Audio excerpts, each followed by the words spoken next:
Shalom, bien-aimés en Christ. Ce message vous est présenté par le Finish Work of Christ Ministries, autrement nommé Centre de Christ. Soyez bénis et encouragés pendant que vous écoutez.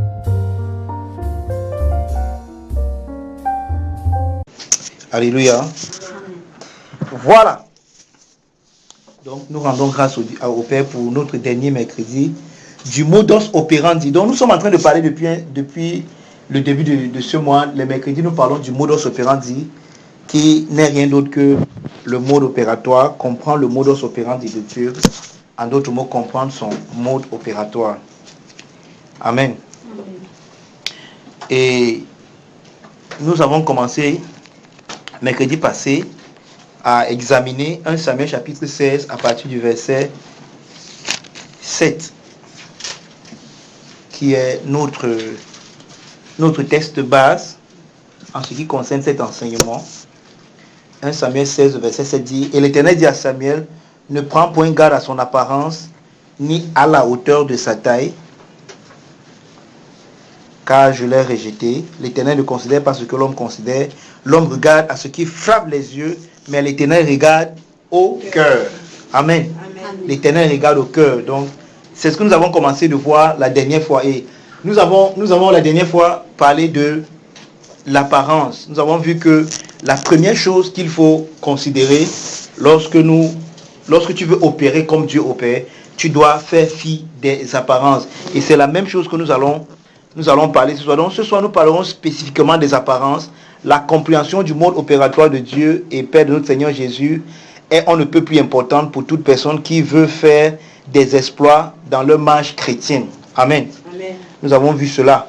Et ce soir, nous allons spécifiquement parler du monde des apparences. Et nous allons voir pourquoi le monde des apparences est un monde anti-Dieu. Anti, ça veut dire que contre Dieu, Dieu n'opère pas dans les apparences. Amen. Amen. Et déjà dans l'ancienne alliance, lorsqu'il fallait établir des personnes pour juger le peuple, et lorsqu'il fallait que Moïse établisse des personnes pour juger le peuple, il leur a donné des recommandations que je voudrais qu'on examine ce soir dans Deutéronome chapitre 1. Deutéronome chapitre 1, le verset 17. Car tu es glorieux et digne de régner, l'agneau est souverain. Deutéronome chapitre 1, le verset 17. If you are there, you can say amen. Amen. And you can read for us. Vous n'aurez point égard à l'apparence des personnes dans vos jugements. Vous entendez ça? Amen.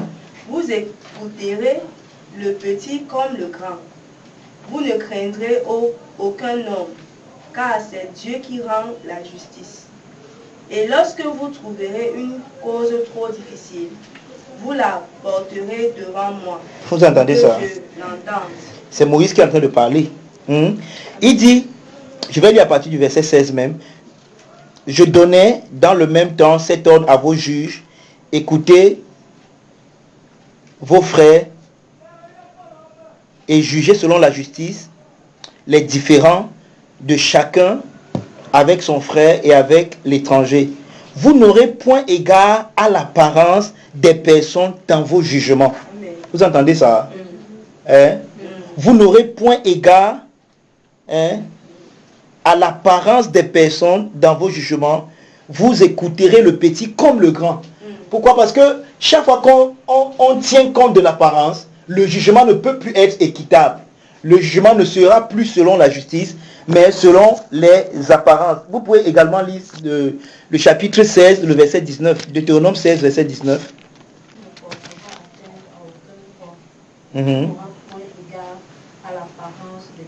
Tu n'auras point égard à l'apparence. Vous entendez ça? Ça, c'est dans l'Ancien Testament. Nous sommes en train d'examiner l'apparence, le monde des apparences. Donc, si on peut donner un thème à notre enseignement ce soir, nous pouvons dire que nous sommes en train de parler du monde des apparences, qui est un monde anti-Dieu. C'est-à-dire qui est un monde qui n'est pas un monde pour Dieu, mais qui est un monde anti-Dieu. Amen. Vous voyez ça? Tu ne porteras point atteinte. Deutéronome 16, verset 19, c'est ça, non?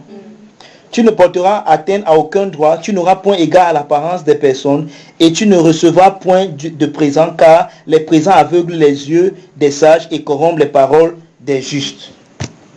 Amen. Vous voyez ça? Le monde des apparences. Or, nous avons vu que pour fonctionner dans le modus operandi de Dieu, le premier principe, la première chose sur laquelle nous devons nous appuyer, c'est que nous ne devons pas tenir compte de l'apparence, ni de la hauteur de la taille. Or, nous nous sommes rendus compte, depuis que nous sommes en train de voir que le vrai problème des personnes, même dans le monde, dans le christianisme contemporain aujourd'hui, c'est que généralement le christianisme, c'est un christianisme qui est basé beaucoup plus sur les apparences.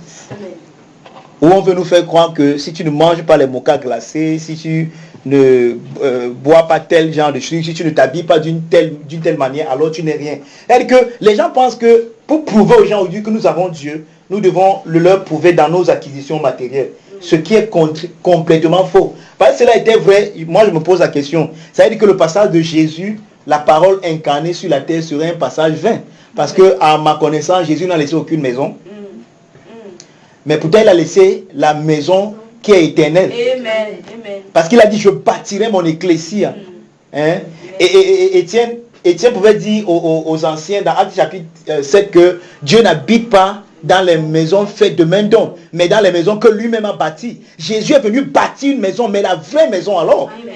Et cette maison, c'est toi et moi. Nous sommes les pierres vivantes de cette maison-là. Quelqu'un me comprend? Amen.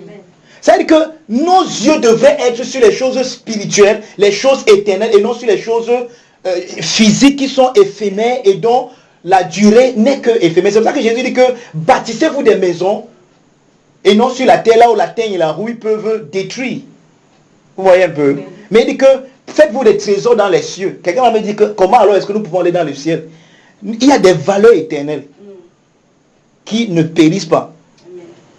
Maintenant, il y a un passage que je veux qu'on examine. Jean chapitre 2, les versets 23 à 25.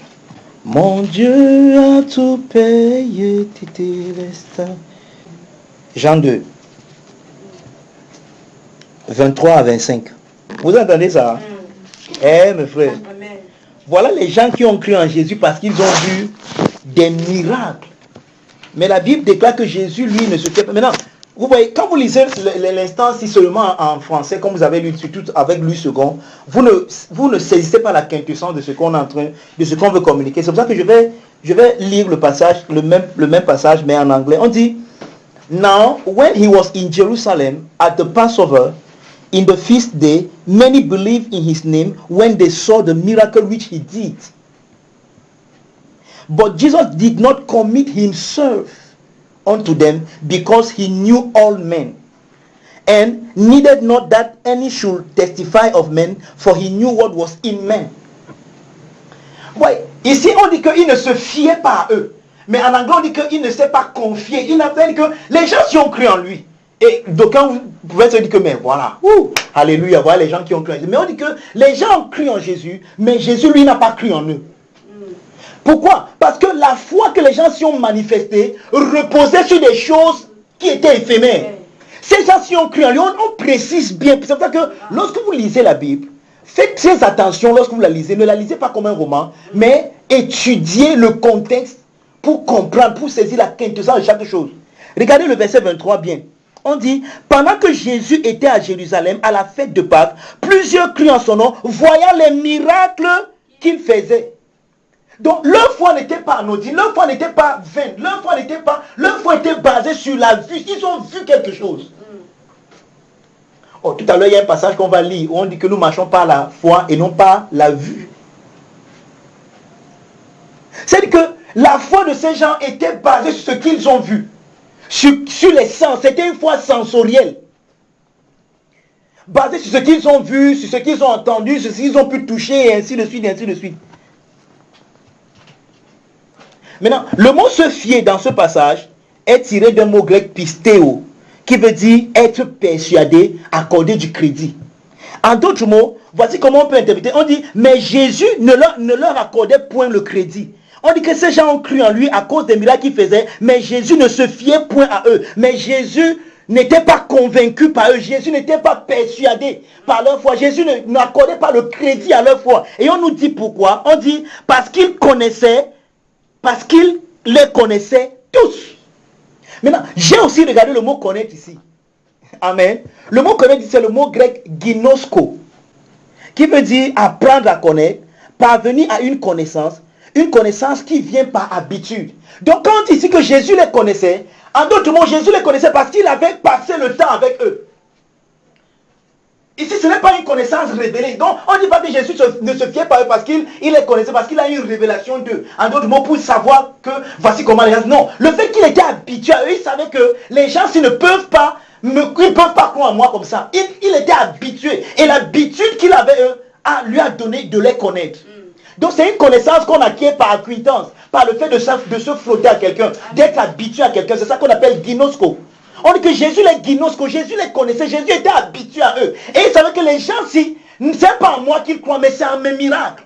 S'ils n'avaient pas vu les miracles, ils ne croiraient pas. Oh, le miracle, c'est quelque chose de spontané, de ponctuel. Ce n'est pas quelque chose de permanent. Quelqu'un me comprend?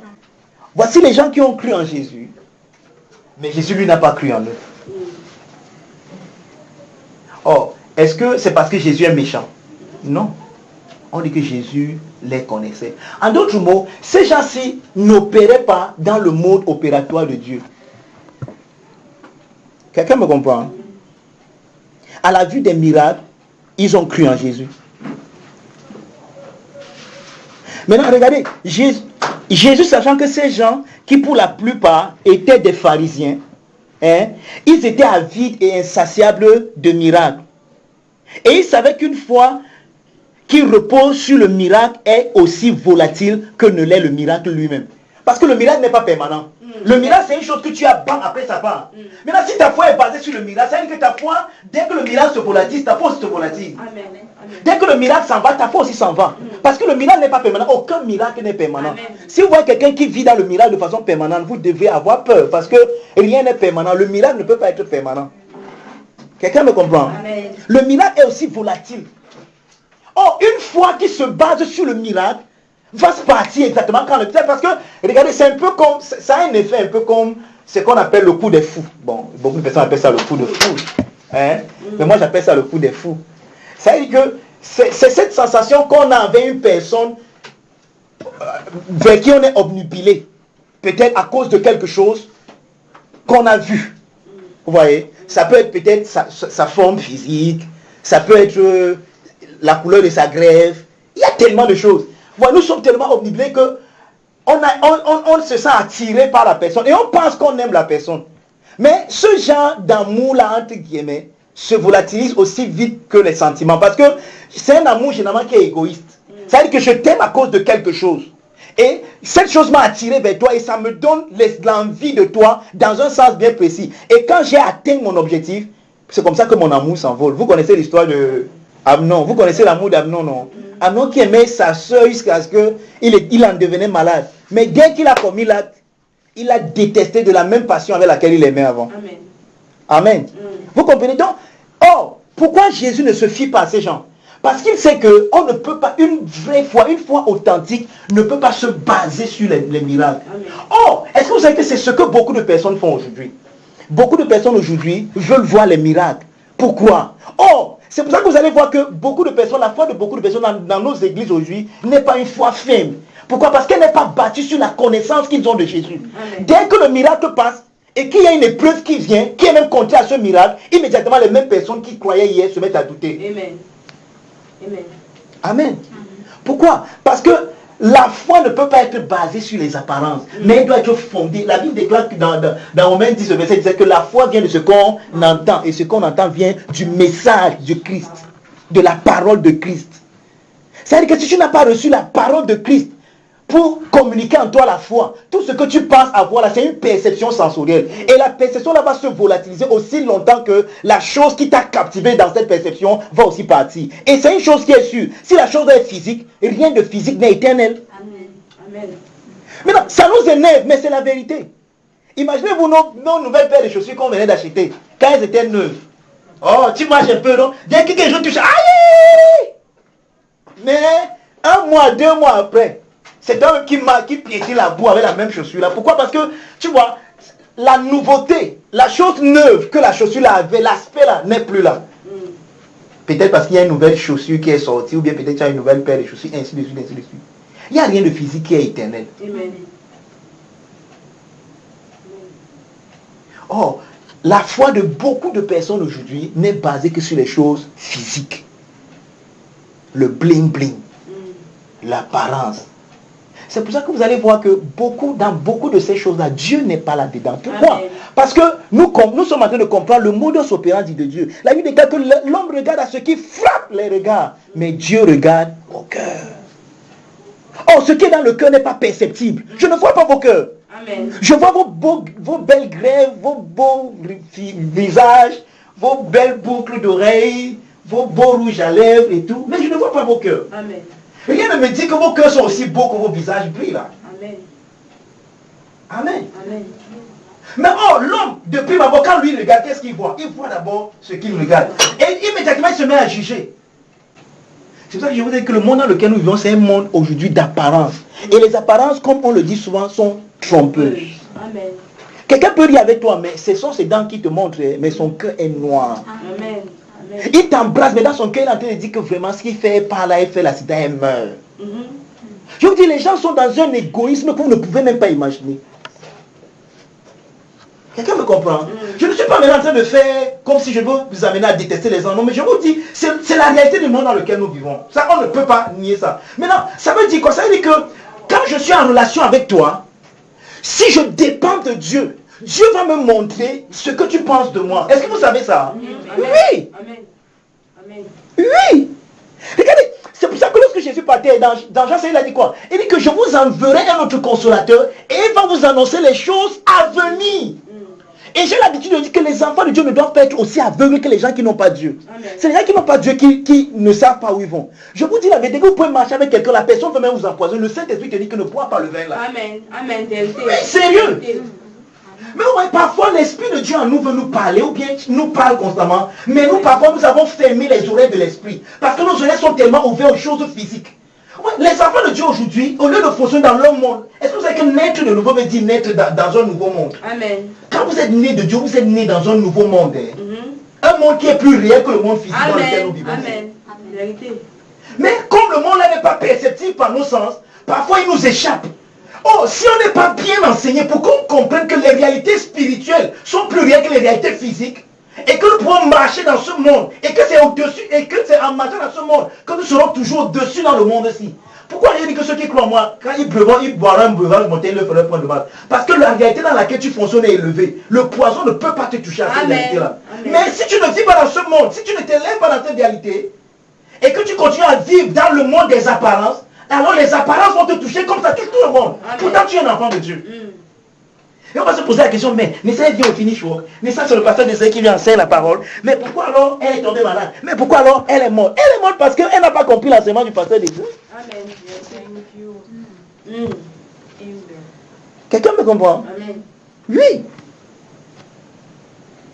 Le monde, regardez, je vais vous dire quelque chose. Et pendant que j'étais en train de préparer ce message, je suis un peu allé un peu dans la philosophie. Vous voyez, pour ceux qui ont fait un peu philosophie, il y a un philosophe qu'on appelle Platon. Et Platon a une histoire qu'il raconte, qu'on appelle généralement le mythe de la caverne. Beaucoup de personnes l'appellent l'allégorie de la caverne. Maintenant, dans cette histoire, Platon raconte que, en fait, pourquoi Platon raconte cette histoire? Il veut montrer un peu la supériorité de la philosophie et des philosophes, la connaissance philosophique au-dessus de la connaissance éphémère que nous avons tous les jours. Platon raconte qu'il y a des gens qui étaient dans une cave. Et ils étaient prisonniers dans cette cave-là. Maintenant, dans cette cave, ces gens, il y a des personnes qui leur faisaient des lueurs. Par exemple, imaginez-vous que les gens soient ici. Maintenant, moi, je sois ici.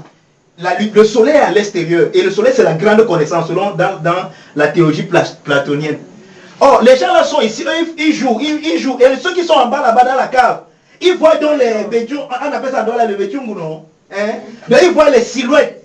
Et donc, ils sont contents, ils sont, wow! Donc, pour eux qui sont dans la cave là, les silhouettes là, c'est leur monde, c'est leur réalité. Ils sont contents. Tous les jours, quand ils voient les silhouettes passer, ils disent, wow, ils veulent toucher, ils sont contents, ils se disent. Donc, pour eux, voilà leur monde. Maintenant, imaginez-vous que Platon continue, une de ces personnes-là quitte donc de cet endroit de la cave et saute maintenant dans le monde de la réalité. Et il interagit maintenant avec les vrais hommes, pas avec les silhouettes. Il se rend compte que, hey, donc ce que nous on voyait là-bas, on pensait que c'était la réalité. En réalité, c'était pas la réalité, c'était les ombres. Donc nous, on nous servait les ombres comme la réalité, mais pourtant la vraie réalité même est ici. Maintenant, Platon appelle le fait de quitter de la cave pour le monde réel, il appelle ça la dialectique ascendante. Ça veut dire que le fait de quitter du monde des apparences pour le monde réel. Et quand vous lisez Platon, Platon dit que les apparences, les gens qui font les apparences, ça peut être les politiques, le monde réel, qui veulent garder les autres dans un certain obscurantisme. Si vous comprenez Christ et que le Père ouvre vos yeux pour que vous compreniez le monde, si vous allez vous rendre compte que la plupart des choses qu'on nous sait, même dans les médias, il y a ce qu'on appelle la manipulation médiatique aujourd'hui. Et quand tu connais Christ, Amen. tu commences à comprendre les manipulations de ce monde-ci. Oui. Et tu n'es plus une victime. Amen. Mais tu commences à devenir un vainqueur. Amen. Pourquoi? Parce que vous allez vous rendre compte que même les premiers disciples de Jésus ont vaincu le monde de leur époque. Comment? Avec la parole de Dieu. Amen. En prêchant l'évangile de Jésus. Et nous ne pouvons pas vaincre en nous engageant seulement dans la politique, mais en prêchant l'évangile. Amen. Quelqu'un me comprend? Donc il est temps aujourd'hui que nous sortions des ombres. Oh, je vous dis, mes frères, à un moment de l'église, surtout dans notre pays et dans ce coin du monde-ci, qu'on appelle généralement les coins du tiers-monde où les gens souffrent beaucoup, l'évangile qu'on a servi aux gens, c'est un évangile d'apparence. C'est ça qu'aujourd'hui, beaucoup de personnes, si tu es chrétien et qu'on commence à regarder ta vie, on scrute ta vie, à un certain moment, on ne voit pas certaines acquisitions matérielles, on ne voit pas une certaine position sociale, on ne voit rien qui a changé dans ce sens. Même si la révélation a changé, même si ton langage a changé, même si on peut voir que ta vie, sur le point de vue éthique, sur le point de vue chrétien, a changé, mais si peut-être tu ne peux pas t'acheter une nouvelle paire de chaussures, tu n'as pas une voiture et que tu vois tes camarades qui peut-être ne t'atteignaient même pas, on dit à des voitures, tu vas remarquer que vraiment, Jésus il nous a trompés. Et Jésus il nous a déçus. Mais ça, si moi aussi, j'acceptais moi Léo qui me proposait de faire ça, c'est que moi aussi j'ai ma voiture maintenant. Et parfois tu commences encore à regretter. Oh, et tout ça, ce n'est pas vrai. Pourquoi? Parce que certaines personnes au niveau du pupitre commencent à prêcher ce genre de message. Si tu es un chrétien, tu dois manger le shawarma tous les jours. Alléluia. Comment tu peux être le fils d'un roi des rois, ton père le possesseur du ciel et la terre, tu ne peux pas manger le shawarma. Ça c'est impossible, c'est le péché. Si tu vois le tapioca, c'est que tu es un pécheur. Il y a des gens qui prêchent comme ça, vous voyez quoi? Depuis 10 ans, 15 ans que tu es en Christ, tu n'as pas la voiture. Pourquoi? Je connais un pasteur qui prêchait comme ça. Ça m'a offusqué, j'ai éteint ça, j'ai dit que je ne vais plus jamais l'écouter. Et ça, c'est faux. Ça fait qu'aujourd'hui, vous voyez, c'est pour ça que le christianisme de beaucoup de personnes est beaucoup plus le bling-bling. Et c'est pour ça que dans les milieux chrétiens, qu'est-ce que les gens font? Même au milieu des frères et sœurs, même au niveau pour se marier. Ouais, dès qu'un nouveau frère vient, bam, si on entend qu'il a le frère, les 3 V, oh, c'est toutes les sœurs de l'église qui vont. Et si c'est un frère alors qui est immoral, il peut coucher avec toutes les sœurs de l'église. Elles viennent étape par étape. En réalité, ce n'est pas le frère qu'elles veulent. Chacune veut se positionner. Pourquoi? Parce qu'on leur a dit que si tu prends le frère là, il te donne les 3 V, tu sors. Et voilà comment ils viennent témoigner. Hein. Alléluia, mon Dieu est merveilleux. Ah, ton Dieu là, c'est ton sexe. Parce que pour avoir ça, tu es passé à tabac. Et là, tu n'es plus différent dans des prostituées. C'est clair. C'est vrai que toi, tu es une prostituée en Jésus. Vous comprenez ça? Pourquoi? À cause du faux enseignement qu'on vous a donné. Et vous voyez comment les gens se battent. Les gens sont frustrés dans leur vie chrétienne. Ils n'ont plus la joie de Dieu.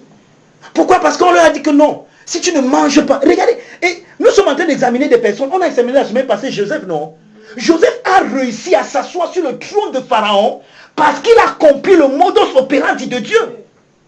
Un petit garçon comme Joseph, à 16 ans, Dieu a commencé à lui montrer les grandes choses. Comment le soleil, la lune et les étoiles vont se prosterner devant lui. Comment tous ses frères vont se prosterner devant lui.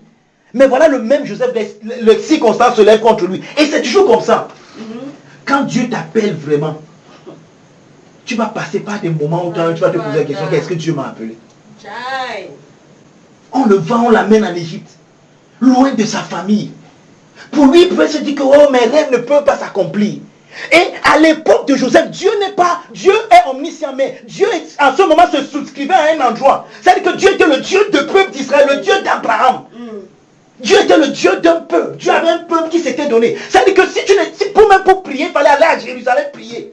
Aussi, tu ne pries pas par Jérusalem. Quand tu es même loin, tu te tournes en face de Jérusalem pour prier là-bas. Donc Joseph sait qu'en Égypte, là où il est, Dieu n'est pas avec lui. Il peut penser comme ça. Mais quand la femme de Potiphar vient lui faire des avances, je dis à la femme, je ne peux pas coucher avec toi. Pourquoi? Parce que Dieu me voit. Comment Joseph sait que Dieu est là? Parce qu'il sait. Il sait qu'il a compris le mode opératoire de Dieu. Il sait que ce qui importe à Dieu, ce n'est pas que j'ai à manger ou que je n'ai pas à manger. Et la Bible déclare que Joseph était esclave dans la maison de Potiphar, mais la grâce de Dieu à cause de Joseph a rempli toute la maison de Potiphar. Quelqu'un va dire que, pasteur, on fait quoi à la grâce là? Tu es esclave, tu fais quoi à la grâce? À la grâce, c'est ça qui l'a amené au trône. Amen. C'est la grâce là qui l'a amené au trône. C'est pour ça que je veux dire que dans la vie, frère, c'est une question de temps. Amen. Si tu sais là où tu vas, Amen. si tu as une vision, regarde, ici je ne vous donne même pas un principe biblique, je vous donne même un principe mondain. Demandez à Obama comment il a fait pour être le premier noir président aux États-Unis, il va vous dire que c'est un rêve qui nourrit depuis l'enfant. Il sait, il a commencé à se préparer pour ça. Je serai à will be. C'est vrai que son slogan c'est we can. We can do it. Et il a cru que we can et il a can. Mais toi en gloire, tu n'as même pas seulement la politique. Tu as la grâce de Dieu avec toi. Mais oui, parce qu'on nous a mal prêché, on n'a pas compris le modus operandi de Dieu. Dès que nous passons par une petite difficulté, oh, Dieu m'a abandonné. Et nous commençons à chanter les chansons que ne me laisse pas seul. Sans toi, je ne suis rien. Ma vie dépend de toi. Aïe, tu es mon créateur. Et on passe alors que, on commence alors à sentir qu'il est là. Ne me laisse pas ce Dieu. Moi, mon frère, tu chantes comme ça. C'était bien vu que tel ici. Je suis avec toi tous les jours jusqu'à la fin. Amen. Amen. Et ouais, c'est ça que les chrétiens n'aiment pas passer par les difficultés. Il y a même un message qui dit que si tu passes par les difficultés, Dieu n'est pas avec toi. Que si un chrétien souffre, c'est que Dieu n'est pas là. Dieu n'est pas dans la souffrance. Qui vous a dit ça? Mais je me pose, est-ce que vous comprenez? Vous lisez même vos Bibles. On a crucifié Jésus, on vous a dit sur la poésie, t'as fait ça. Vous avez dit, c'est comme ça qu'il faisait. T'as fait, ça fait mal. Ça faisait mal. Amen. Vérité, wow. Il pleurait. Amen. Amen. Oui. Maintenant, je vais vous poser une question. Jésus est Dieu dans la chair. Dieu souffre. Amen. Pour le salut des hommes. Qui vous dit que souffrir c'est mauvais? Quelqu'un me comprend? C'est pour ça que la Bible déclare qu'à quoi sert-il à un homme de gagner le monde entier s'il perd son âme? Oh Dieu, pour se sauver à cause des apparences, c'est que les gens appellent même ça sauver les apparences. Les gens sont prêts à tout genre de bêtises, même dans l'église, même les chrétiens, soi-disant. Pourquoi? Parce qu'on leur a prêché un message. Donc si tu mets une même chemise tous les jours, c'est que Dieu n'est pas avec toi. Qui vous a dit ça? Mais ce qui me plaît, c'est que quand l'heure de Dieu sonne, et qu'il dit que ok, maintenant tu es passé par l'école par laquelle je voulais que tu passes. Tu as compris tout ce que je voulais que tu comprennes. Ça se passe exactement comme Joseph. Le même jour de la prison pour le trône. Amen. Quand Dieu a élevé Joseph, Joseph n'était pas seulement le supérieur de Potiphar. Il était direct. Donc, appelé Pharaon, c'était Joseph. Amen. Et vous comprenez? Et Joseph, parce qu'il comprend le modus operandi de Dieu, il n'a pas dit à Pharaon que bon, il dit que c'était vous. Dès qu'on vous nomme comme ça, vous dites que Pharaon, excuse-moi, donne-moi 2 semaines. J'ai un voyage, je dois faire un voyage. Donne-moi toute l'armée de l'Égypte. J'ai un voyage que je vais faire. Tu pardon maintenant. Tu m'en donnes. C'est la sirène comme oui, jusqu'en Israël. Procédez-vous. C'est ce qu'il a fait. 0 faute. Il a compris que si c'est Dieu qui m'a montré ce que j'ai vu, c'est Dieu qui est l'auteur. Alors c'est lui qui doit accomplir ça. Amen. Moi je reste à mon poste. Je fais ce que je dois faire. Et quand ses frères sont venus se poser devant lui, eux-mêmes ils ne savaient même pas qu'ils sont en train d'accomplir. Parce que quand ils vendaient, ils ont dit quoi? Le rêveur arrive, non? Le rêveur. Oh, ils ne savaient pas. Regardez, la chose la plus tragique qui puisse arriver à un homme sur cette terre, c'est de n'avoir aucun rêve. Amen. Amen. Si tu n'as pas de rêve, tu ne mérites même pas vivre. Vous savez ça? C'est ton rêve qui te garde en vie. Ton rêve te rend immortel. Ton rêve te galvanise. Ça t'empêche de dormir. Amen. Quand tu as un rêve. Maintenant, le rêve peut être peut-être dans 10 ans. Je veux être ceci. Maintenant, il y a des rêves personnels. Mais il y a des rêves qui viennent de Dieu. Le rêve de Joseph venait de Dieu. C'est pas Joseph qui a dit à Dieu que montre-moi, je veux que mes frères et mes soeurs se protègent. Je veux être le roi de mes frères et mes soeurs. À 16 ans, si jeune, Dieu a commencé à lui montrer que tu es un leader. Je fais de toi un leader. Non seulement tes frères vont se poser, la lune et les étoiles vont se poser, ton père et ta mère vont se poser devant toi. À 16 ans, si jeune. Oh, pourquoi Dieu te montre les choses? Pourquoi Dieu te parle d'avance? Dieu te parle d'avance pour que? C'est ce que Paul dit à Timothée. Il dit que d'après les prophéties faites précédemment à ton sujet, d'après elles, combat le bon combat de la foi. C'est ça que je veux dire que je ne peux pas mourir dans 5 ans. Je sais. Amen. Ce n'est pas possible. Amen. Il y a des choses que Dieu va faire avec moi dans 5 ans qu'il n'a pas encore fait. Donc je ne peux pas mourir dans 5 ans. Amen. Quand tu as un rêve, quand tu as une vision, tu deviens comme immortel, comme éternel. Je lisais un livre scientifique, une fois on me racontait l'histoire de celui qui a fabriqué la lumière, c'est que vous voyez là. Bon, il n'a même pas fabriqué, il a découvert. On dit qu'il a échoué, il a raté ça pendant au moins 120 fois. Et quand finalement la réaction, il a dit que tu as raté 120 fois, il dit non. Il dit que j'ai découvert 120 fois. Ou la façon dont ça ne marche pas. Amen. Et je lisais l'histoire de ce gars, on disait que tellement il travaillait que parfois il avait maintenant un ami, il vivait avec un ami. On vient, on met la nourriture là. Son ami là vient, il mange la nourriture. Quand lui vient, il ouvre les plats. Il dit, j'ai mangé, mais parce qu'il repart encore, il travaille, peut-être il n'a pas mangé. On dit qu'il pouvait faire comme ça même 2 jours, 3 jours. Donc quand il vient, il ouvre les plats, il dit, j'ai mangé, il part encore, il travaille. Vous n'avez pas remarqué ça, quand vous ne travaillez pas, vous faites rien, vous avez faim. Mais quand vous êtes occupé là, parfois vous oubliez même de manger. Moi, il y a des gens qui, leur part, le ventre, et quelqu'un a ajouté que le bas-ventre. Quand c'est comme ça, le tout est joué. Amen. Mais regarde, pourquoi Joseph a dit non à la femme de Potiphar? Parce qu'il connaissait le rêve que Dieu lui a montré.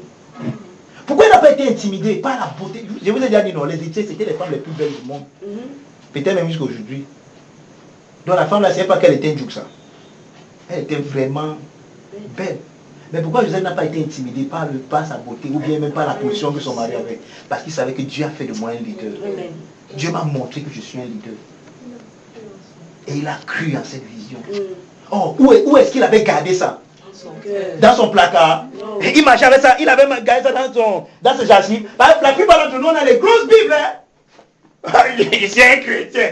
Mais on dit que, frère, donne-moi un verset là. Non, en fait, la Bible dit ça quelque part. Même si je te dis. Non, il a gardé ça dans son cœur.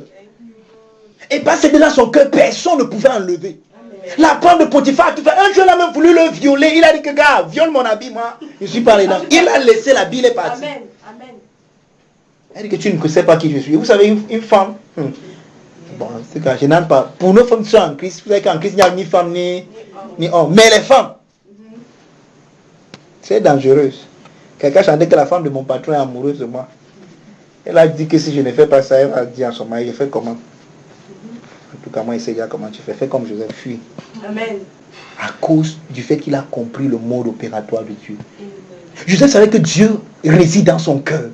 Et vous voyez, regardez un gars qui a la révélation aussi, avant même que Dieu ne lui montre.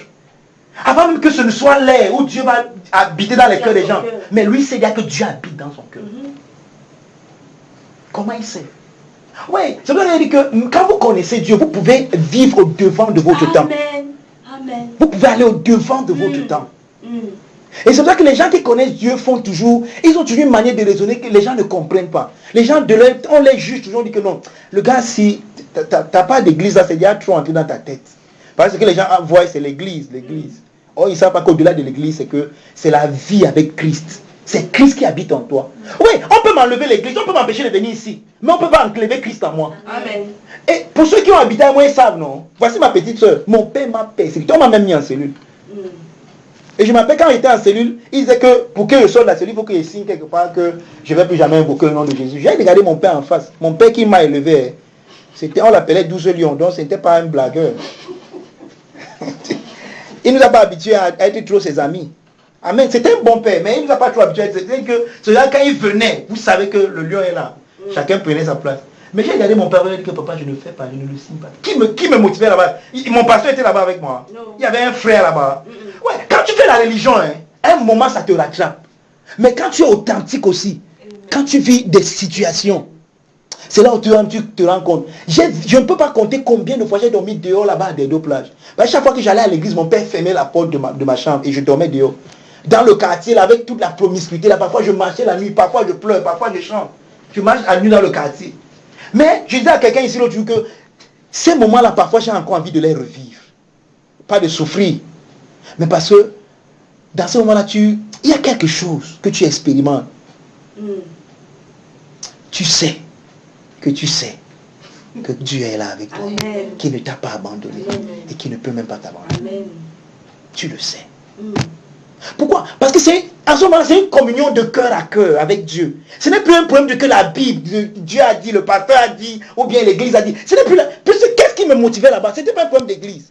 Et c'est ça que mes parents n'arrivaient pas à comprendre en ce moment-là. Mais quand ils ont compris ça, ils ont compris que le gars, ce n'est pas une question d'église, c'est que son cœur est là. Quelqu'un m'a dit que disait, pour toi, c'est comme si Dieu a mangé ton cœur. En réalité, c'est ça. C'est pas il m'a donné un cœur, son cœur. Je ne vois pas moi ma vie en dehors de Dieu. Je vous dis la vérité. Moi, je dis souvent, si on enlève Dieu dans ma vie, je ne suis rien, je deviens nothing. Amen. Ouais, il y a des gens que même si on enlève Dieu, ils peuvent te dire que bon, alors moi je peux être ici. Moi, je ne connais rien d'autre en dehors de Dieu. Amen. Je vous dis la vérité. Je ne connais rien. Dieu est tout pour moi. C'est-à-dire que tout ce que je pense que je serai demain, tout ce que je suis aujourd'hui, tout ce que je rêve être, c'est en Dieu, c'est avec lui. Ce n'est pas en dehors de lui. Amen. Amen. Quelqu'un me comprend? Et c'est ça qui te donne de poursuivre, de continuer. Quand c'est difficile, parfois les circonstances te submergent. Parfois ça vient comme si ton monde allait sans dessus. Tu ne comprends plus rien. C'est comme si quelqu'un a pris les yeux, c'est comme si on a pris ta vie, on a secoué, après on a laissé. Donc tout était en désordre. Même quand c'est comme ça, un peu comme David disait, il dit que je lève les yeux vers les montagnes.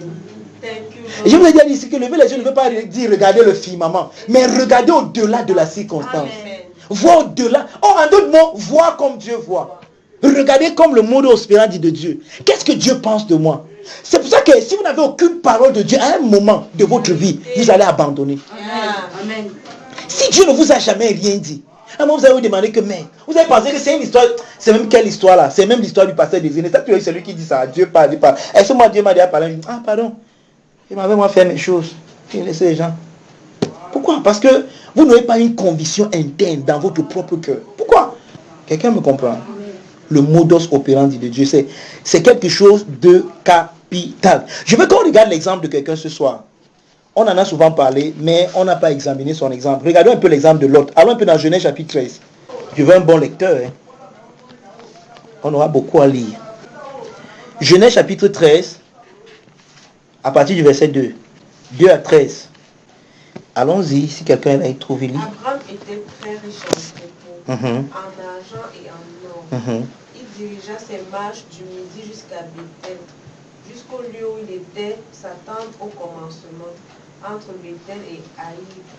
Au lieu où il était l'autel qu'il avait fait précédemment. Et là, Abraham invoqua le nom de l'Éternel. L'autre, qui voyageait avec Abraham, avait aussi des brebis, des bœufs et des tentes. Écoutez bien comment on introduit l'autre. On introduit comment? Comme quelqu'un qui voyageait avec Abraham. Et parce qu'il voyageait avec Abraham, il avait aussi des brebis et des bœufs et des tentes. Oui.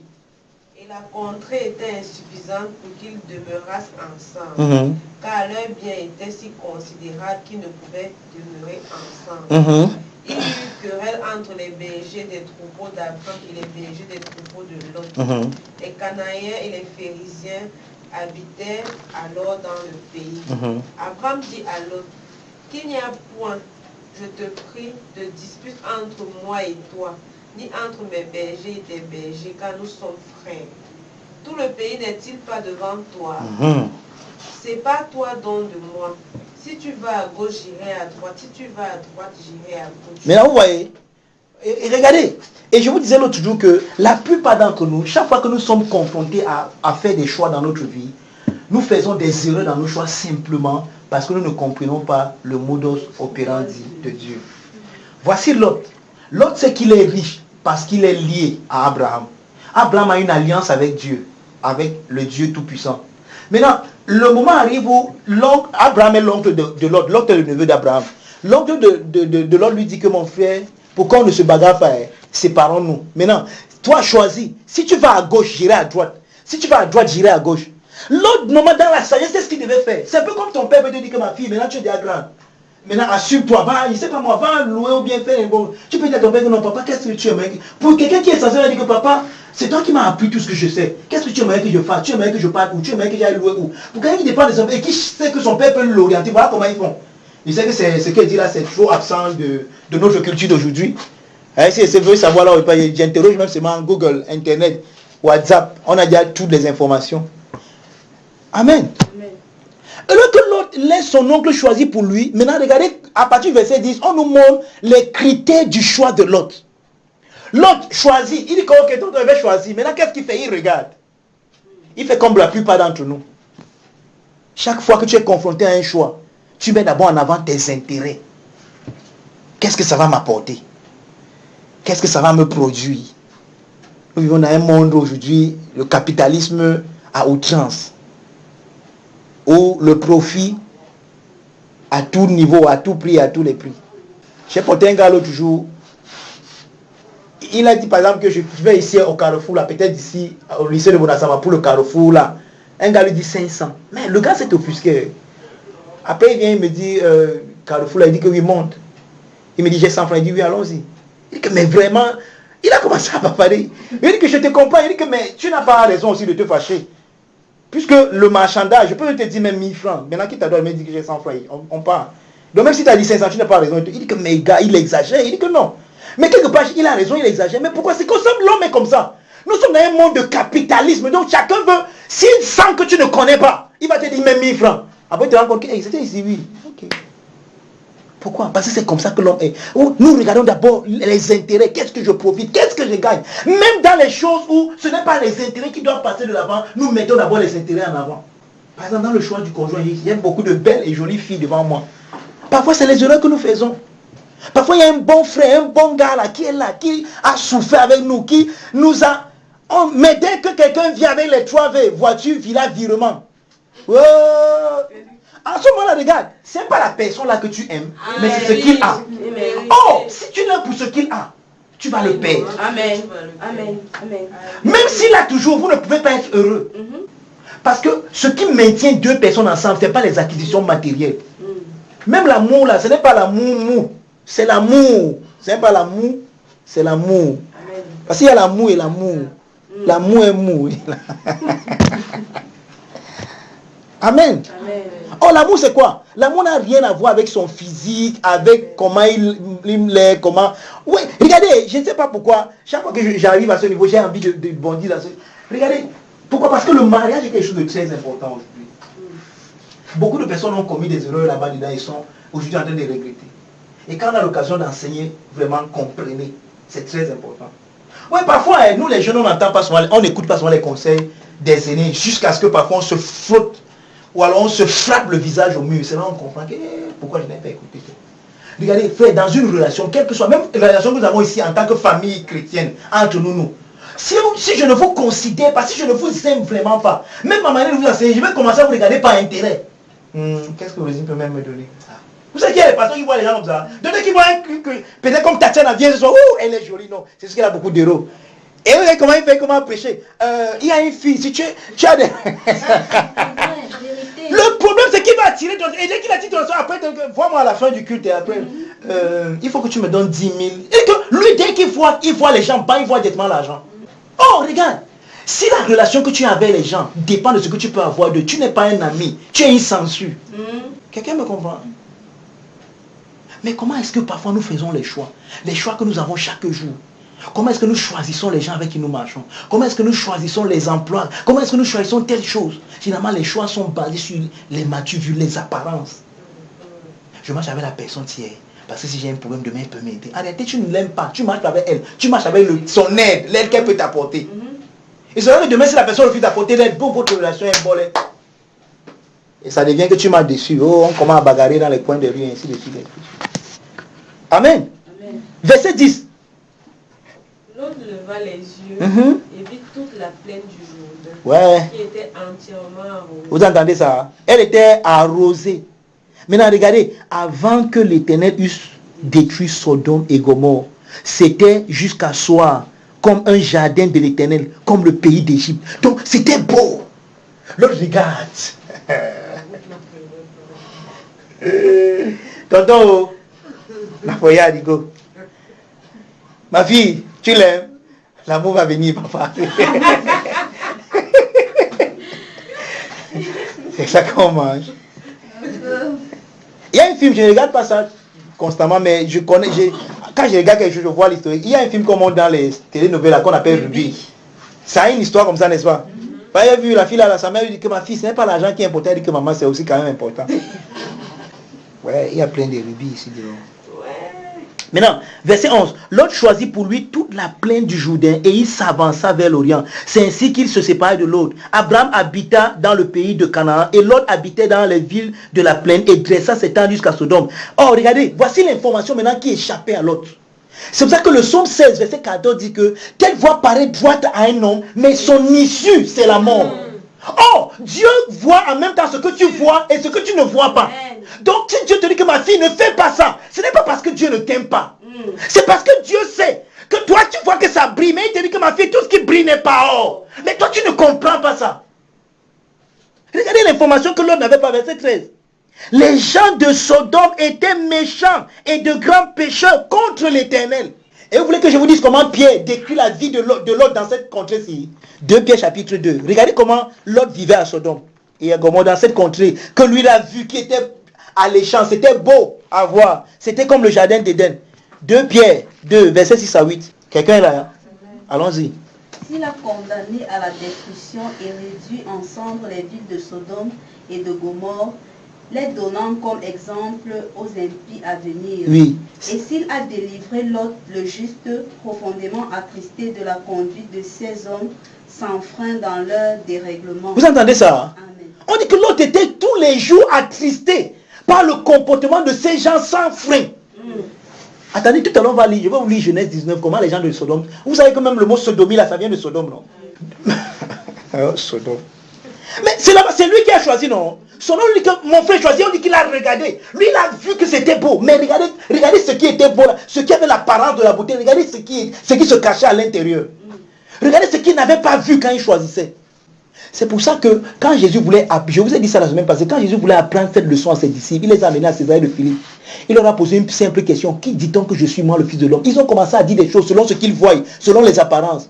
Mais quand il s'est tourné vers eux, il leur a demandé, et vous, qui dites-vous que je suis? Pierre lui dit que tu es le Christ, le Fils de Dieu. Cela n'apparaissait pas. Il lui dit que tu es heureux, Simon, fils de Jonas, parce que ce n'est pas la chair et le sang qui t'ont révélé ceci, mais c'est mon Père qui est dans les cieux. Ça veut dire que chaque fois que tu marches avec le modus operandi de Dieu, selon ce que le Père te montre, même si ta chair et ton sang, même si tes yeux te disent que ce n'est pas bon, mais si tu as dit que ma fille va, et que tu pars parce que Dieu t'a dit, ce sera bon. Amen. Tu seras heureux. Amen. Tu seras béni. Amen. Verset 7, on dit, et s'il a délivré le juste Lot, profondément attristé de la conduite de ces gens, sans frein, dans leur dissolution, car, regardez, ce juste qui habitait au milieu d'eux, tourmentait journellement son âme juste, à cause de ce qu'il voyait et entendait de leurs œuvres criminelles. Son âme était tourmentée au jour le jour. Donc l'autre vivait au milieu d'eux, mais il avait, oh vraiment les gens, c'est comme ça qu'ils étaient. Oh mon père, oh, tu m'avais bien dit, les gens qui n'écoutent pas les conseils. Et ça, c'est la chose aussi qui brillait. Mais comment la saleté s'y est fait? Comment les épines s'y ont poussé? Les épines n'ont pas poussé. Les épines étaient là depuis, mais ton amour t'aveuglait. Pas ton amour. Ça t'avait amolli. Tu étais devenu molle dans ton amour. Vous voyez ça? Maintenant, allons un peu dans Genèse 19. Il y a quelque chose qui m'a touché quand j'ai lu ce passage. Genèse 19 à partir du verset 1. Ici maintenant c'est quand Dieu voulait maintenant détruire Sodome et Gomorrhe et Lot était le juste, il fallait qu'il soit délivré. Amen. Vous allez voir que Lot, nous avons vu que Lot est entré à Sodome avec beaucoup de biens, n'est-ce pas? Il avait les brebis, les tentes, les bœufs. Vous savez comment il est sorti de là? Avec une canne et 2 filles. Tous ses brebis, toutes ses richesses est resté là-bas. Il est sorti de là avec une canne et même sa femme est restée. Parce que l'ange leur a dit que ne regardez pas en arrière. Sa femme s'est tournée. C'est sûr qu'elle avait les bijoux là-bas. Elle s'est dit, aïe, oh, mes bijoux, non, mes bijoux. Et quand elle s'est tournée, boum, elle est devenue une statue de sel. L'autre est seulement sortie avec ses 2 filles. Et à la fin, même ces 2 filles l'ont violée. Amen. Et c'est comme ça toujours quand tu ne marches pas comme selon le modus operandi. Genèse verset 19, chapitre 19, on dit, Les deux anges arrivaient à Sodome sur le soir et Lot était assis à la porte de Sodome. Quand Lot les vit, il se leva pour aller au-devant d'eux et se prosternant la face contre terre. Puis il dit, voici, mes seigneurs, entrez, je vous prie dans la maison de votre serviteur et passez-y la nuit. Lavez-vous les pieds, vous laverez de bon matin et vous poursuivrez votre route. Non, répondit-il, nous passerons la nuit dans la rue. Mais Lot les pressa tellement qu'il vint chez lui et entrait dans sa maison. Il leur donna un festin et fit cuire des pains sans levain et ils mangeaient. Il n'était pas encore couché que les gens de la ville, les gens de Sodome entouraient la maison depuis les enfants jusqu'aux vieillards. Toute la population était accourue. Ils appelaient l'autre et lui disaient, où sont les hommes qui sont entrés chez toi cette nuit? Fais-les sortir, nous voulons les connaître. Vous savez ce que ça veut dire, non? Hein? Nous voulons les connaître, ça veut pas dire qu'on veut savoir comment ils s'appellent. On veut coucher avec eux. C'est comme ça qu'ils étaient à Sodome. On dit que les vieillards et les enfants, non, voilà un peu le méli, mais voilà comment ça s'est passé à Sodome. Ouais, quand les gens voient notre monde, on dit que le monde de Dieu est gâté, le monde de Dieu est gâté. C'est que tu ne connais pas l'histoire. Regarde le monde, avant nous aujourd'hui.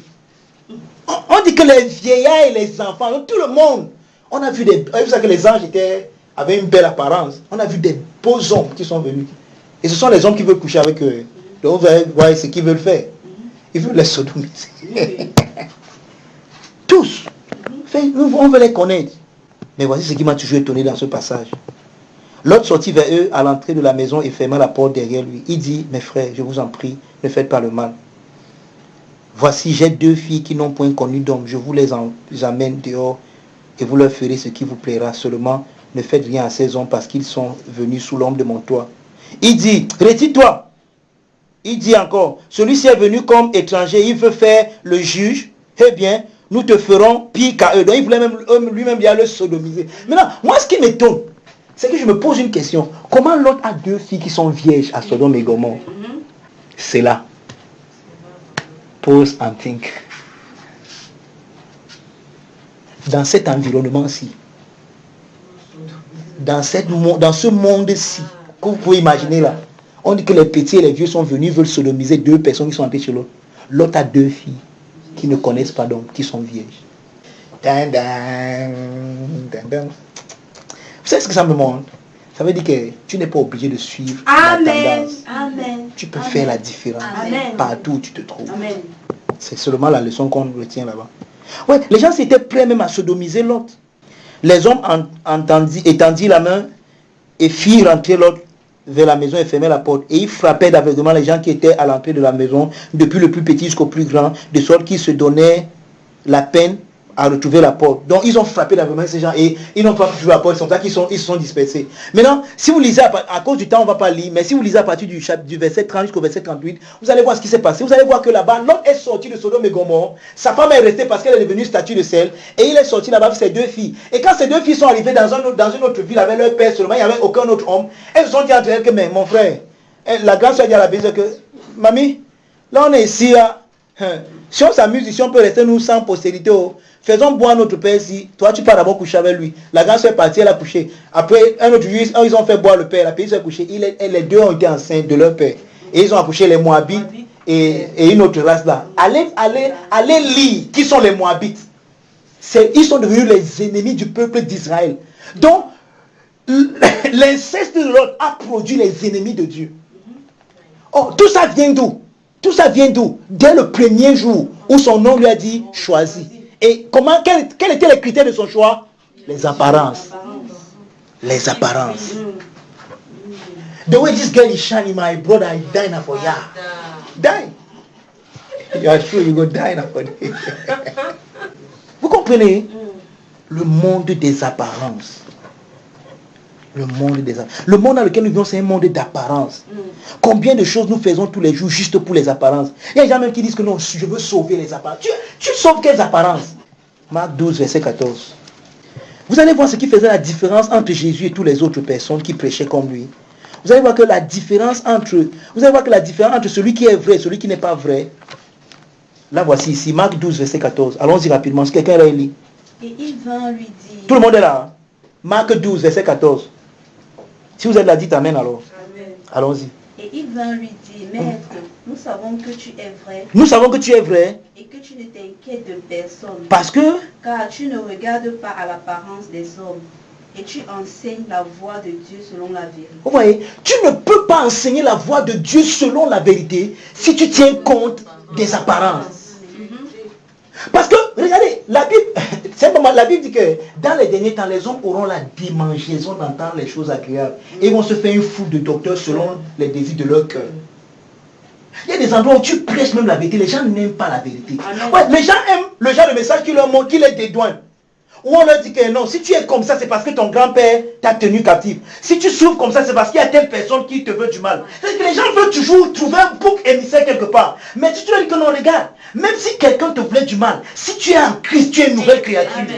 Les choses anciennes sont passées, voici toutes choses sont devenues nouvelles. Jésus est Seigneur, il t'a donné les clés de ta destinée. C'est-à-dire que tu peux décider ce qui t'arrive et ce qui ne t'arrive pas. Amen. Tu peux dire au nom puissant de Jésus, je marche, je suis béni, rien ne m'arrête et rien ne t'arrête. Ça ne dépend pas du sorcier ou de la sorcière qui n'est pas autour de toi. Tu peux vivre au milieu des sorciers, mais être une bénédiction, être ce qui Dieu veut que tu sois. Mais on dit parce que les gens ne veulent pas ça. Les gens veulent qu'on leur dise que non, si tu souffres, ce n'est pas ta faute. Je te dis, c'est parce que tu es né pauvre. C'est parce que tu n'es pas allé à l'école. Oh oui, parce que tu as raison. Aïe, si moi aussi j'étais allé à l'école. Mais ça, si j'étais aussi une faute, si j'étais, et tu vas dire si j'étais, ça ne va jamais t'aider. Amen. Tu auras un petit apaisement. Oh, si j'étais aussi. Oui, mais si tu étais, tu n'es plus. Mais qu'est-ce que tu es maintenant? Regarde. Tes parents peuvent avoir du tort de ce que tu étais hier.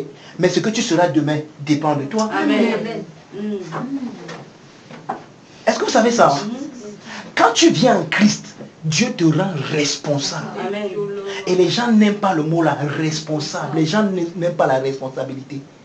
Ils aiment les dédouanements. Ouais, vraiment, si. Mais ça, c'est moi aussi. Mon père m'a laissé un compte bancaire. Mais ça, c'est que moi aussi, j'aime ma maison. Ça, tous ceux qui ont les maisons, c'est parce qu'on leur a laissé des comptes bancaires. Il y a des gars qui quittent en Bouddha. Ils n'ont personne à Douala. Ils viennent ici avec 600 000, ils achètent une moto. Allez là-bas à Bonacqua, moi. Si vous pensez que je blague, allez là-bas à 23h, vous allez les voir dormir sur leur moto. Mais attendez, le gars qui dort sur sa moto là, un mois après, il part louer une petite chambre en Carabote quelque part à 10 000. Il commence à garder. Après un an, il ouvre une petite caisse. Il quitte sur la moto, il donne la moto à un autre de ses frères. Il commence à pousser sa caisse avec beaucoup de trucs dedans, les trucs qu'on appelle souvent les faux coups. Donc, il achète des pays, il gagne la caisse. Un an après, il n'est plus dans la caisse. Il a une boutique quelque part qu'il a déjà bien gagné. 2 ans après, il a un terrain quelque part, il a construit. Toi, tu es là tous les jours. C'est dit comme ça, c'est parce que mon père, il est venu ici, il n'avait même rien. Toi, tu as même un capital, tu as même la maison de tes parents, que tu vis dedans. Tu peux manger tous les jours. Lui n'avait même personne. Il dormait sur sa moto. Mais 3 ans après, il est ton bailleur. Mais oui, tout ça pourquoi? Parce qu'on nous a appris à nous dédouaner. Frère, si tu souffres, c'est parce qu'il y a un esprit de souffrance. Je vais chasser l'esprit de souffrance et tu vas plus souffrir. Tous les jours qui chassent, tu ne souffres plus. Si tu n'es pas marié, c'est parce qu'il y a un esprit de célibat dans ta famille. Je vais chasser l'esprit, tu vas te marier. Depuis qu'on a chassé, il y a le mariage. Mensonge. Tu sais pourquoi? Parce qu'on va vous montrer que non. Si dans ta famille on ne se marie pas, ce n'est pas de votre faute, c'est l'esprit. Il y a un démon, il faut le chasser. Si tu ne te maries pas, tu as un mauvais comportement. Quand les hommes viennent, ils fuient. Ils ne fuient pas parce qu'il y a un démon, ils fuient parce que quand ils voient le comportement, ils sentent que ma sadis na fire. If I put my hand here, I go bon. Massa. Il fuit, après on vient te dire que c'est un démon. Ce n'est pas un démon. Ça va être ton comportement. Amen. Amen. Et tu vas voir comment ils vont rester. Les gens n'aiment pas. Ils n'aiment pas être responsables. Non, ce n'est pas de ta faute. Amen.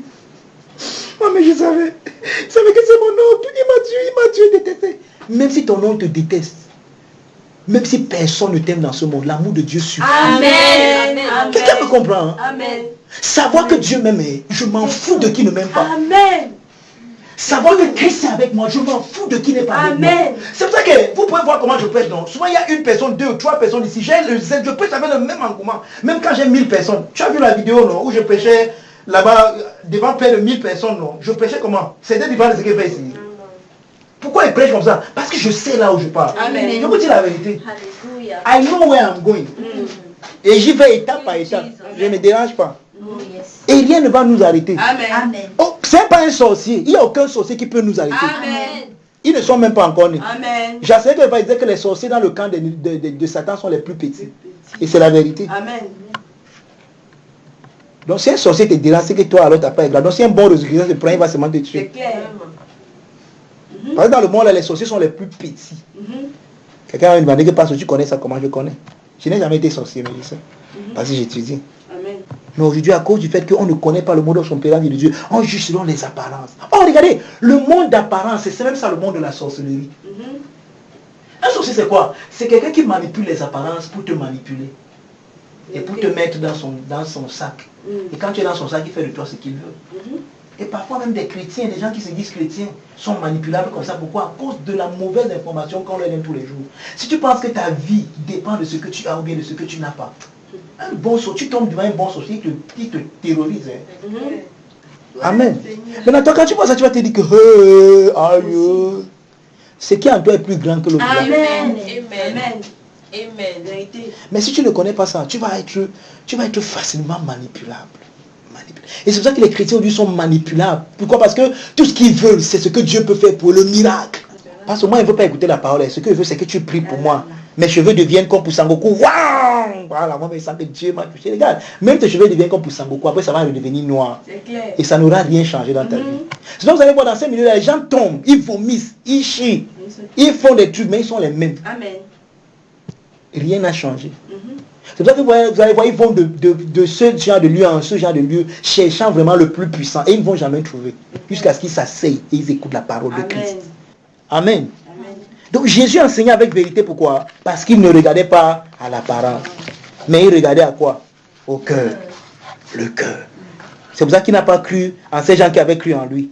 Eux, ils ont cru en lui, mais lui n'a pas cru en eux. Pourquoi? Parce qu'il connaissait ce qui était en eux. Leur cœur. 2 Corinthiens 5, allons-y. On a encore 3 passages à lire avant la fin. 2 Corinthiens chapitre 5, le verset 7 d'abord. Après nous allons lire le verset 11 à 12. Non, lis à partir du verset 6. Voilà. Le verset 6 dit quelque chose de très important aussi. 6, 7. Nous sommes donc toujours pleins de confiance. Nous sommes toujours donc pleins de Confiance. Pourquoi nous sommes pleins de confiance? Il va nous expliquer ça au verset 7. Amen.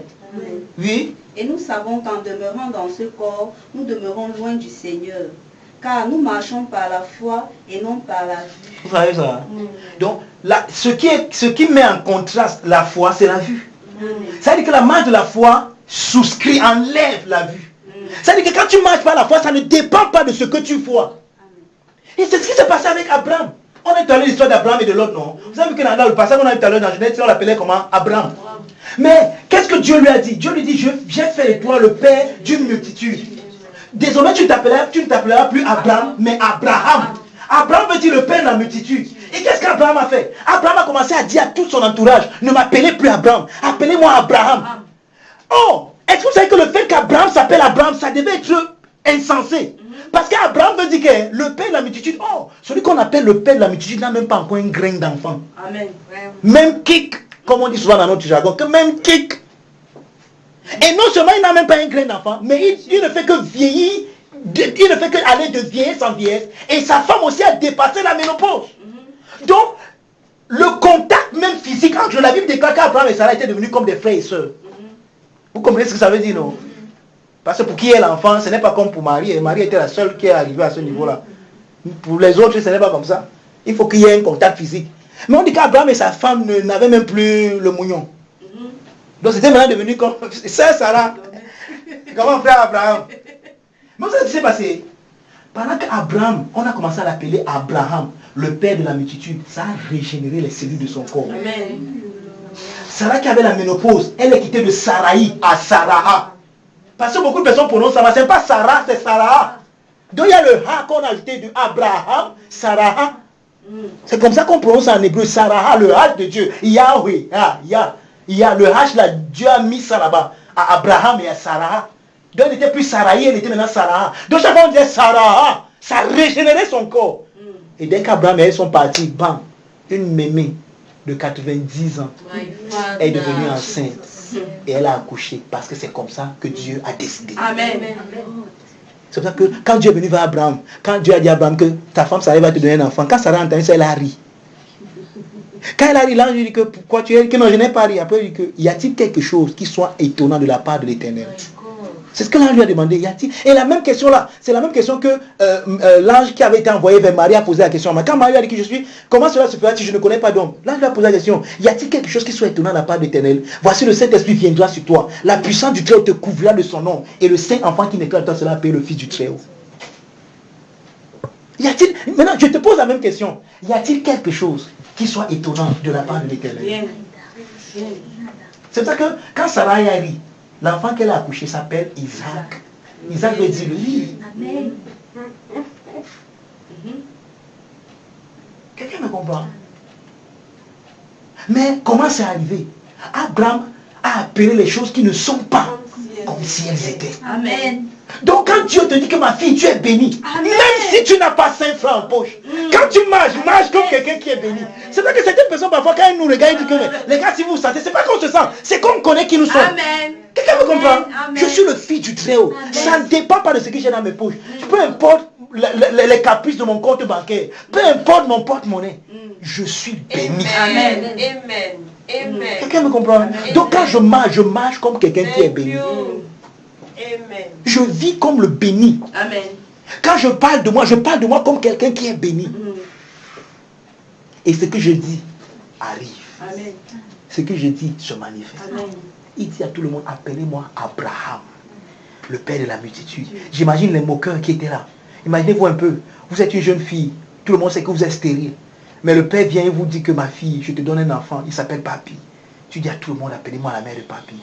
Tout le monde demande qui dit, elle a un fils avec Papi, on dit que non, ces églises-là, c'est bien entré dans sa tête.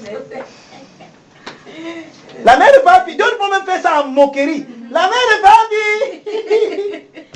Tu dis seulement Amen. La mère de Papi, Amen. Ainsi soit-il. Et ils ne se rendent pas compte, le ventre pousse. Amen. Ça pousse. Ça pousse. 9 mois après, Papi. Parce que rien n'est impossible. Amen. Yes. Quelqu'un me comprend? Nous marchons par la foi et non par la vue.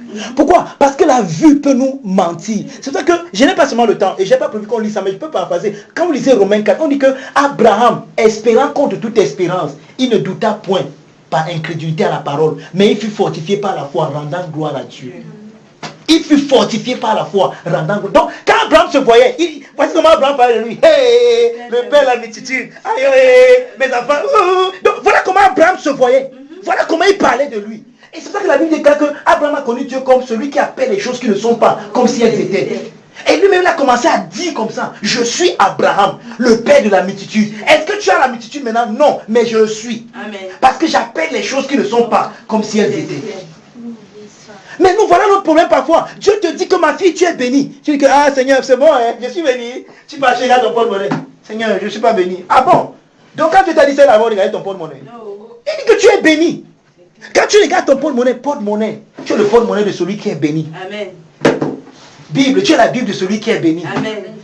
Quoi? Téléphone, tu es le téléphone de celui qui est béni. Amen. Est-ce que vous savez que vous pouvez parler même à votre maison? Maison, est-ce que tu sais que celui qui est béni habite en toi? Quand tu es un fils de Dieu, tu parles à tout. C'est vrai que parfois notre vie peut sembler comme si c'est une folie, mais ce n'est pas une folie.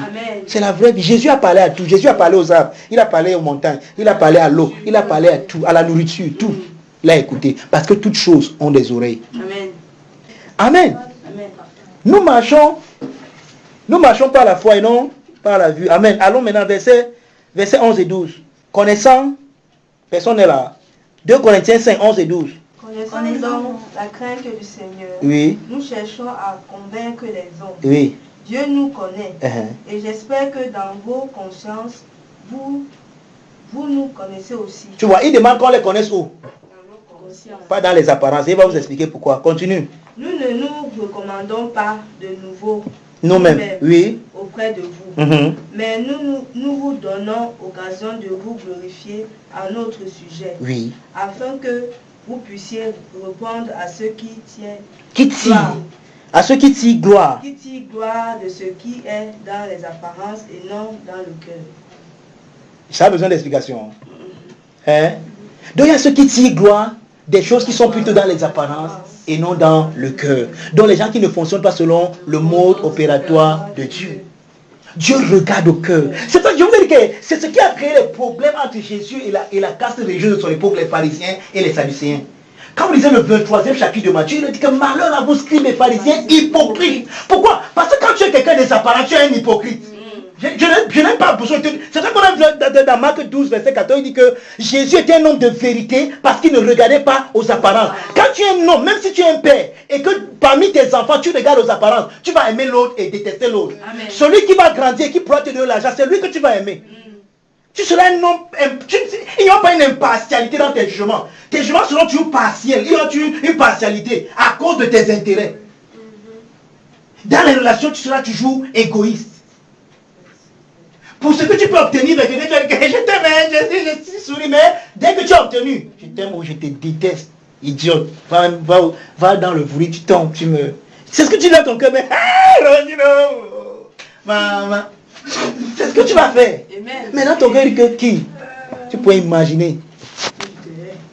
C'est pour ça que la Bible déclare en Proverbe qu'il va te dire, mange et bois, mais son cœur n'est pas avec toi. Il est tel que sont les pensées dans son cœur.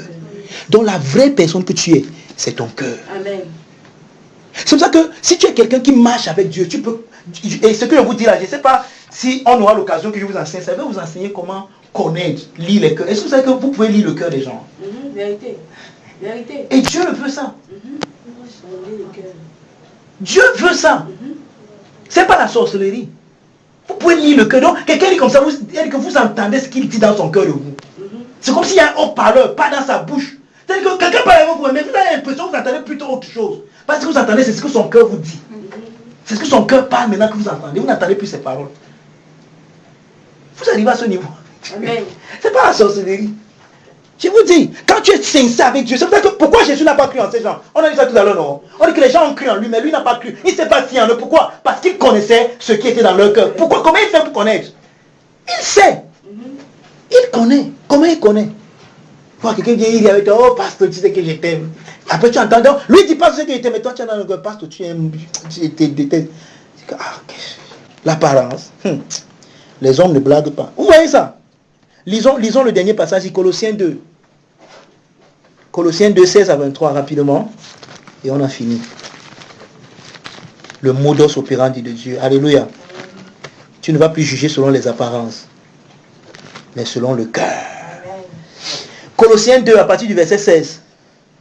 Que personne donc ne vous juge au sujet du manger ou du boire, ou au sujet d'une fête, d'une nouvelle lune ou des sabbats. Oui. C'était l'ombre des choses à venir, mais le corps est en Christ. D'autres versions ont la réalité. C'est ça, non? C'était l'ombre des choses à venir, mais la réalité est en Christ. En d'autres mots, la réalité de Dieu en ce qui te concerne, c'est Christ. Amen. C'est-à-dire que quand Dieu te regarde, il ne te juge pas selon ce qui apparaît. Il ne te juge pas selon ce que tu fais à l'extérieur, mais il te juge selon qui tu es en Christ. Amen. C'est-à-dire que si tu penses à toi, selon les pensées de Christ, c'est pour ça qu'il dit que les pensées de Christ habitent en vous. C'est-à-dire que quand les pensées de Christ habitent en toi, tu peux savoir ce que le Père pense de toi, indépendamment de ce que tu fais à l'extérieur. C'est pour ça que je veux dire que les gens qui ne fonctionnent pas sur le modus operandi de Dieu, ils ne peuvent pas comprendre. On a vu ça le premier jour, lorsqu'on voit la différence entre Saül et David. On a vu que David a fait des choses qui étaient pires que Saül, mais Saül a été rejeté et David est l'homme selon le cœur de Dieu. Pourquoi? Parce que ce n'est pas ce que tu fais à l'extérieur qui importe avec Dieu, mais c'est l'état de ton cœur.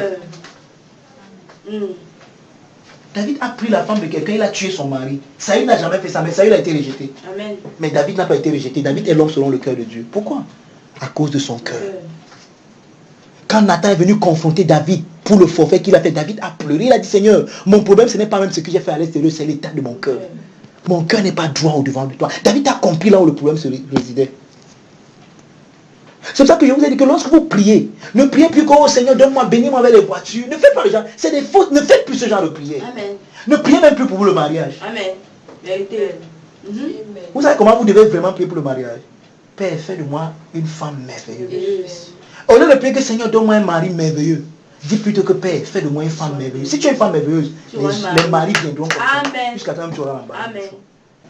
C'est vrai que quelqu'un m'avait donné un conseil que le pasteur disait ne prie pas que Seigneur utilise. Moi dit Seigneur, rends-moi utilisable. Et c'est vrai, c'est la bonne prière. Parce qu'en fait, Dieu veut t'utiliser plus que tu ne veux même être utilisé. Amen. Mais est-ce que tu es utilisable? Est-ce que tu es utile? Si tu es utilisable, Dieu va t'utiliser. Amen. Amen. Si tu es merveilleux, tu dis que Père, rends-moi une bonne épouse, fais de moi une bonne épouse, fais de moi une bonne mère. Fais de moi une bonne amie. Fais de moi une bonne camarade. Tu vois comment les amis vont venir. Mais si chaque fois que quelqu'un vient vers toi, il sent que... il va fuir. Après, tu vas aller vers un Doomkopf parce qu'il va te dire que non, tu as un esprit de rejet. Est-ce que tu as même les amis? Non, c'est un esprit de rejet. Tout le monde qui vient te rejette. Et il va dire que maintenant, pour te laver le rejet, là, viens. Je vais verser lui. Parce que lui, si une huile qu'il a achetée à 500 au marché ici, il vient te vendre ça dans une petite bouteille comme ça à 10 000, il t'achète. Tu achètes. Il verse ça sur toi. Après, l'esprit de rejet ne part pas. 1 an, 2 ans, tu n'as pas toujours les amis. Moi, je me demande toujours pourquoi les gens ne peuvent même pas juger. Quelqu'un vient te promettre des choses, il te fait des promesses, ça ne s'accomplit pas. Même comme ça, tu pars toujours là-bas. C'est clair que c'est toi l'insensé en ce moment. C'est clair. Tu le suis toujours. Il dit que personne ne vous... Il dit cela était l'homme des choses à venir, mais en réalité, le corps est en Christ.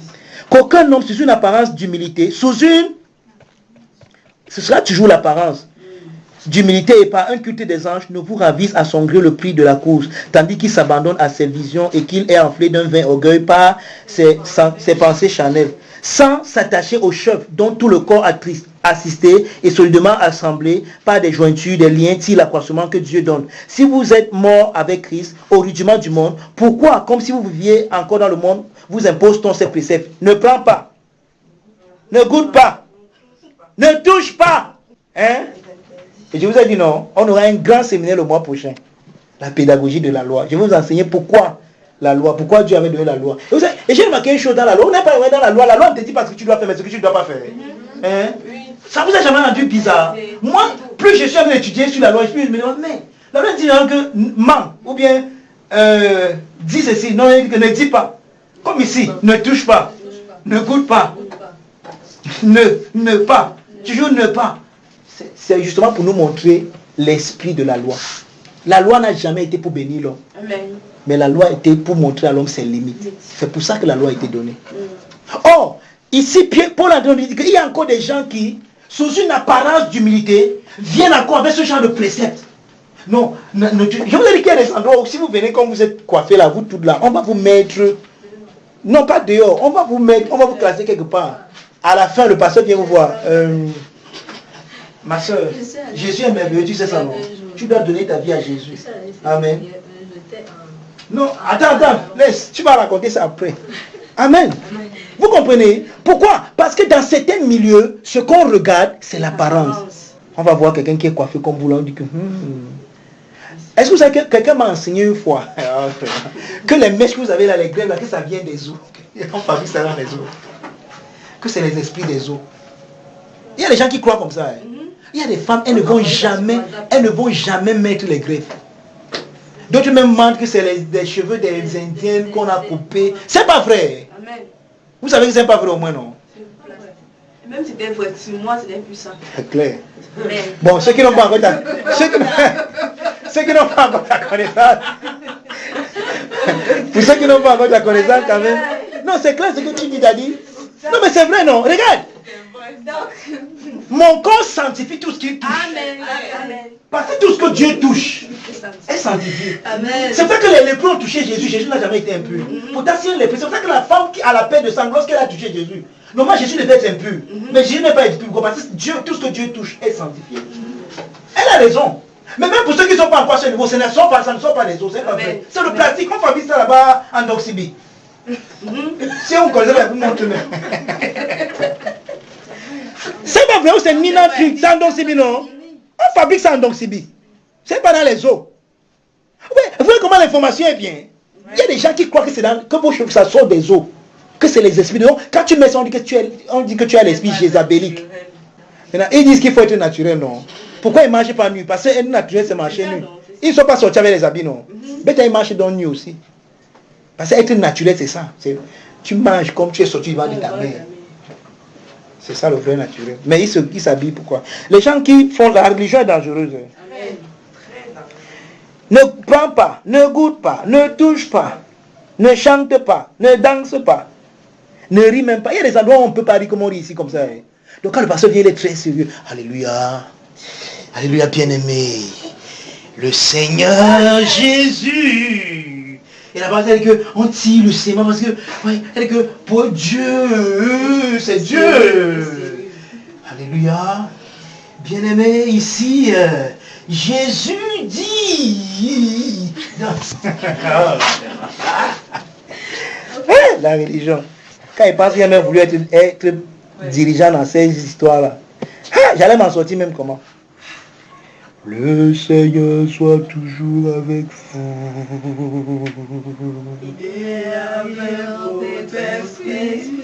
Élevons notre cœur.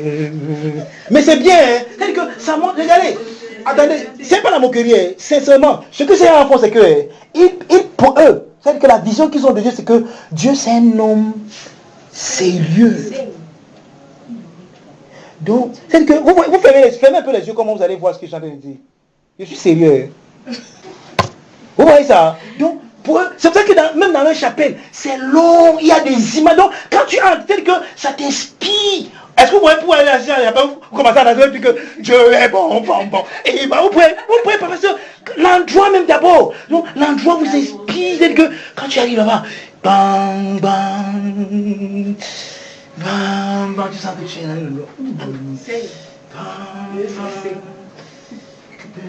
tu sens que non. Et c'est une manière pour c'est une manière pour de peine. C'est un peu comme les témoins de Jéhovah, non? Vous avez vu leur rêver, vous non? Une terre qui derrière de ciel. Vous aimez ça, non? On met une bonne peinture. On voit comment le lion et le singe mangent ensemble. Il y a plus d'ennemis. Hey, tout ça, c'est le cœur de l'homme qui essaie de dépeindre d'une manière ou d'une autre. C'est l'idée qu'ils ont de Dieu.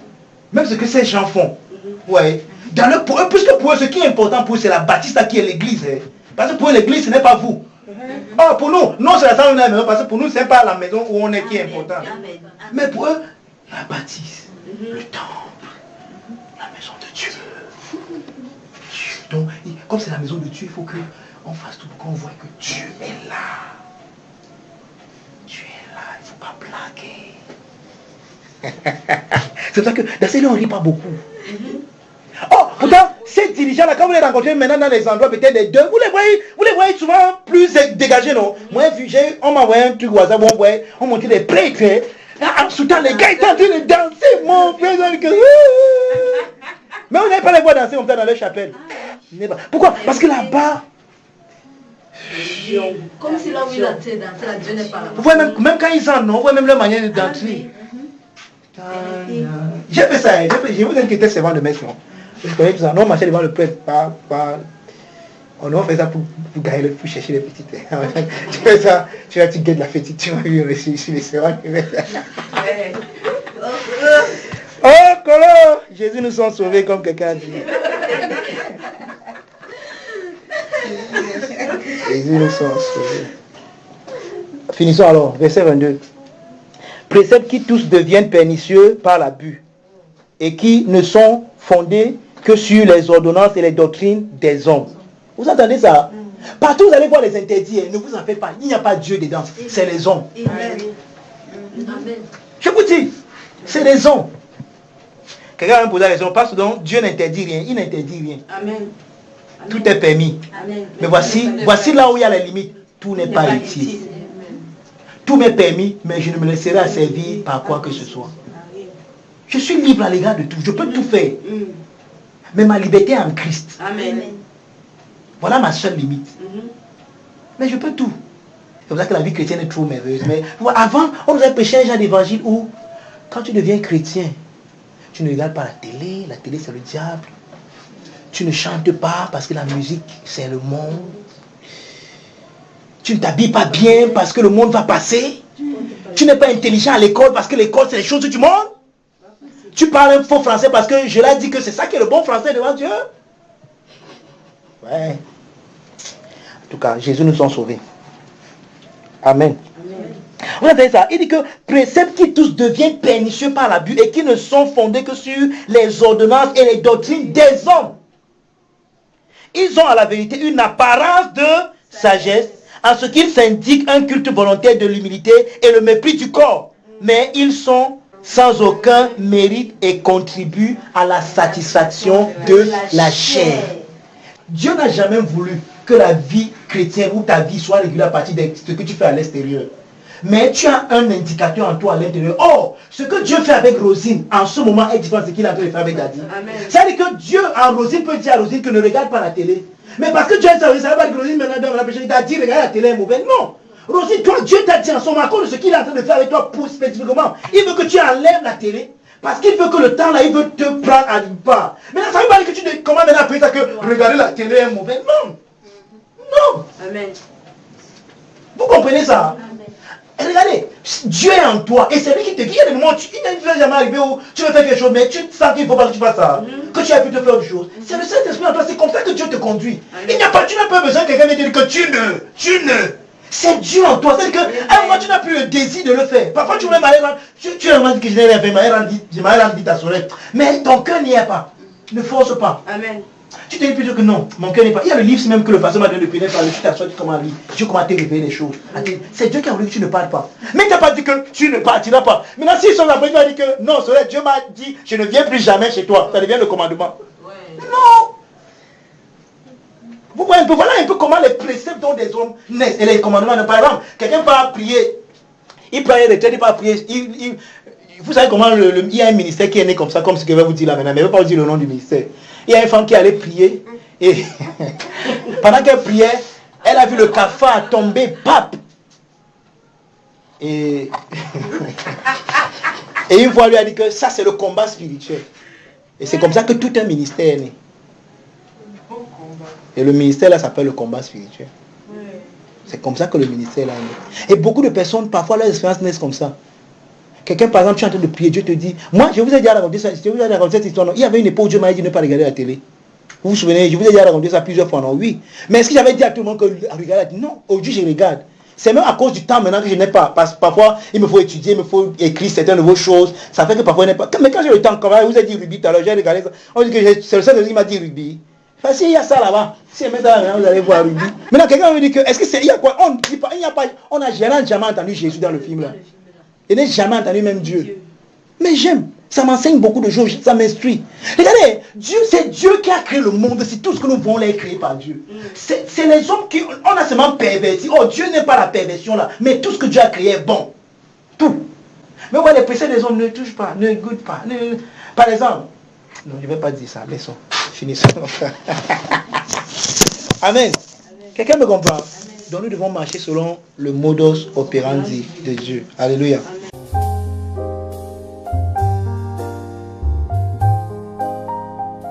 Ce message vous a été présenté par les amis et partenaires du Finish Work of Christ Ministries, Centre de Christ, situé en face du lycée de Bonasama à Bonabéry. Vous pouvez communier avec nous tous les mercredis, les vendredis et les dimanches à partir de 17h30.